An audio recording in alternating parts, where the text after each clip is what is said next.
our politics lead in something of a head-scratcher for you now. Once President-elect Trump takes office in January, he will benefit from Republican control of the House and the Senate.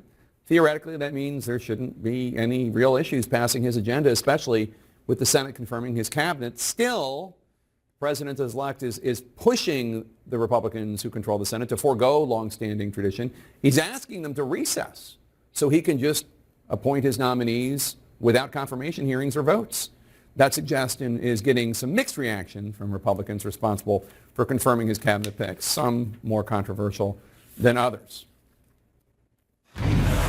It's our obligation to try and confirm these nominees quicker than we've seen in recent history. I don't think we should be circumventing the Senate's responsibilities, but I think it's premature to be talking about recess appointments right now. Quite frankly, the Senate should be here, do its work. A recess has to be more than 2 weeks already.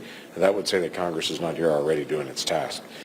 All right, so Phil Mattingly, CNN's chief domestic correspondent, is following this for us. So first of all, Philip, for people at home who have lives, unlike you and me, explain to them what a recess appointment is. It's important context because this actually exists in the Constitution. The president gets to select and nominate the officers and ambassadors, those types, in his administration, and the Senate gets an advice and consent role written in there. Because of the time and because of how people traveled to the United States Congress back then, there was also a provision in the Constitution that for continuity of government purposes, if the Senate was in recess and the president needed his team in place, he could appoint them via recess. Maximum amount of time would be about 2 years. It would be the end of a session, which would be, in this case, the end of 2026. But it was something that presidents pursued on a fairly regular basis until the first Trump administration. Right, and if Trump has control of the Senate, 53 votes, is that what Republicans have right now? What's the point? So this is the question, right? You're asking the question I think a lot of Republican senators are asking right now, because unlike legislation, there's not a 60-vote threshold for nominees anymore. They just need 50 votes in the vice president to be able to confirm someone.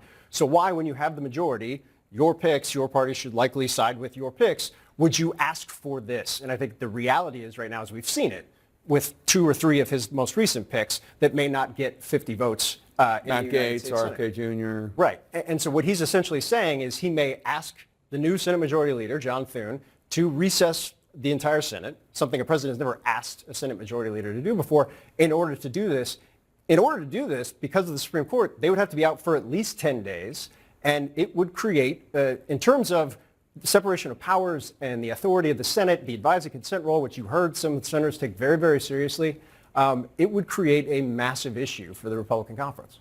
Have presidents used this method before like this? Is there any precedent? There's no precedent for a president asking the majority leader to do it just for the sole purpose of a recess appointment. Now, to be clear, before the Supreme Court decision during the Obama administration, this was done 100+ times in both the George W. Bush administrations and in the Bill Clinton administrations. Sometimes it's an end around for a troubled nominee. A lot of times it was just to speed up the process to get a lot of people done at once.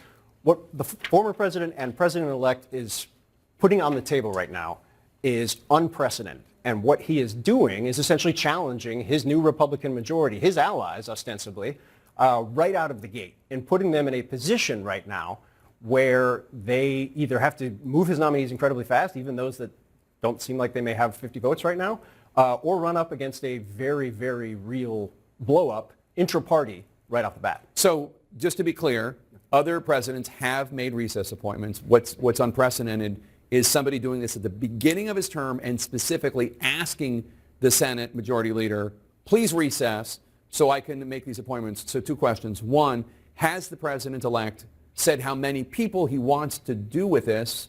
How many, does he want to put his whole cabinet there, just recess appointment, or is it just 1 or 2? Has he made that clear at all? And second, is there anything that Senate Democrats can do? The first, we don't know what he means exactly. And I think this is part of the issues Republican senators that I've spoken to over the course of the last couple of days are having in this moment. We have a Truth Social post where he says that this is what he wants. He did it before the leadership elections, was trying to get commitments on what exactly. And all 3 nominees said yes. At least acknowledged. Scott said yes. Thune and Cornyn acknowledged that they needed to move quickly and seemed to be open to it. Since then, I think you saw Cornyn right there, and Thune has said similarly that we're going to take and process the nominations as we can. Important context here. For the last 20 years, this has not been a practice that has been pursued often because there's been bipartisan agreement to never go in a recess longer than 3 days. the 10-day kind of rule that the Supreme Court put in place. So this would be breaking precedent. There is no legal roadblock to this per se. Democrats would have essentially no authority. The first challenge here would be if the president asks the Senate to recess, which again, no precedent. If Republicans have 50 votes plus the vice president, they can do so. I think the question is, given some of the prerogatives that Republican senators have already expressed wanting to maintain, would he actually have 50 votes for that? If he doesn't, that fails, they don't recess. There is a provision in the Constitution that has never been utilized before where a president, through using the House and Senate, can actually unilaterally recess both chambers. Mm-hmm. I mean, it's out there. Are we going to go down that path? We don't know, but it's out there. He likes to disrupt the norms. This would be a disruption of norms. And also, I would like to note that this would be a signal of, thank you, sir, may I have another, right out of the bat. It's a challenge. He is laying out the gauntlet for Republicans right now and saying, let's see. You want to come at me? Let's try it. All right, eunuchs, do what I want you to do. Phil Mattingly, thanks so much. Next.